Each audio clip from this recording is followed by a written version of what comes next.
आपने कहावत सुनी होगी, 2 गज की दूरी और मास्क है बहुत जरूरी।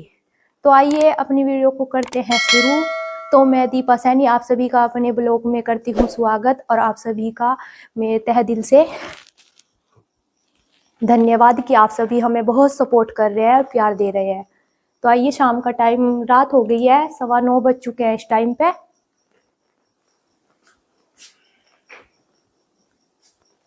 तो जी, पैनिक स्थिति को देखते हुए मैंने ब्लॉग बनाना जरूरी समझा। और आप सभी देख भी रहे होंगे टीवी में और घर परिवार में सुन भी रहे होंगे कि जो स्थिति हमारी पहले थी वही अब दोबारा से शुरू हो गई है। और सबसे पहले तो जी, जो चीजें हमने उठाकर रख दी थी वो आपको मैं दिखा देती हूँ एक बार। ये देखिए, चीजें हमने उठाकर रख दी थी। सोचा था कि जिस महामारी से हम डर रहे हैं, काफी डेथ वगैरह हुई है, अपने घरों को छोड़कर जाना पड़ गया अचानक से ऐसी कोरोना महामारी के कारण। तो देखिए, चीजें हमने उठा के रख दी थी कि अब ये हमारे कोई यूज नहीं होगी, यानी कि इस्तेमाल नहीं हम कर पाएंगे।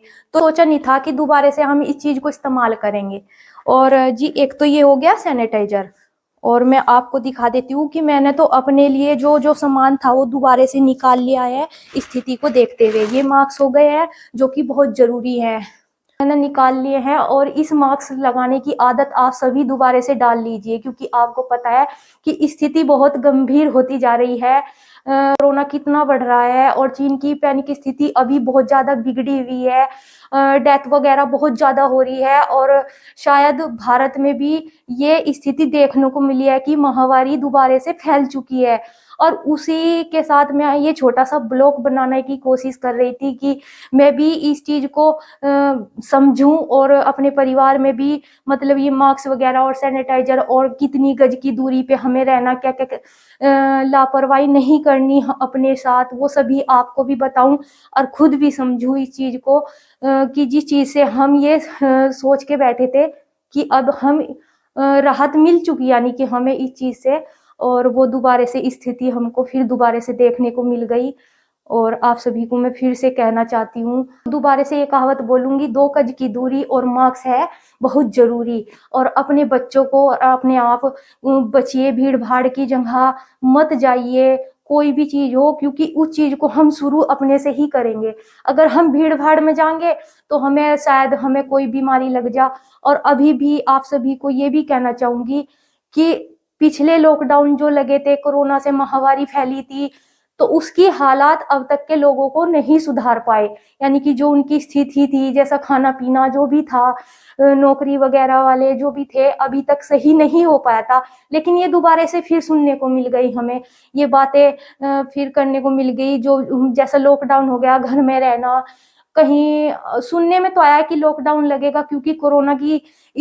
तो जिस पैनिक स्थिति से हम गुजर चुके थे वो दोबारा से हमारे सामने स्थिति आकर खड़ी हो गई है। अब उससे हमें लापरवाही ना कर कर उस पर ध्यान देना है कि किस तरह हम उस चीज से बचे, अपनी इम्यूनिटी को कम ना होने दें, खाने पीने में ध्यान रखें, अपने बच्चे को भीड़ वाली जगहों पे मत भेजें।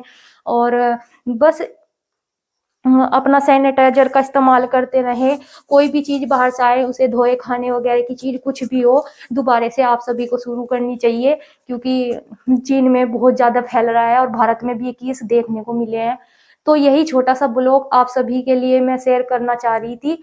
और इस ब्लॉग से मैंने तो बहुत, मतलब कि जो ब्लॉग आप सभी के लिए मैंने तैयार किया है, इस ब्लॉग में मैंने तो अपनी सेफ्टी शुरू कर दी है रखनी, अपने परिवार वालों की भी, किस तरह मुझे बचना है और किस तरह मुझे अपने परिवार वालों को बचाना है। आप सभी से भी हाथ जोड़ के यही रिक्वेस्ट करूंगी कि प्लीज ज्यादा भीड़ भाड़ वाली जगहों पे मत जाइए और अपनी सेफ्टी अपने हाथ रखिए, क्योंकि यही चीज हमारे लिए जरूरी है। और यही ब्लॉग मैं अपना समाप्त करती हूँ। आप सभी को शुभ रात्रि।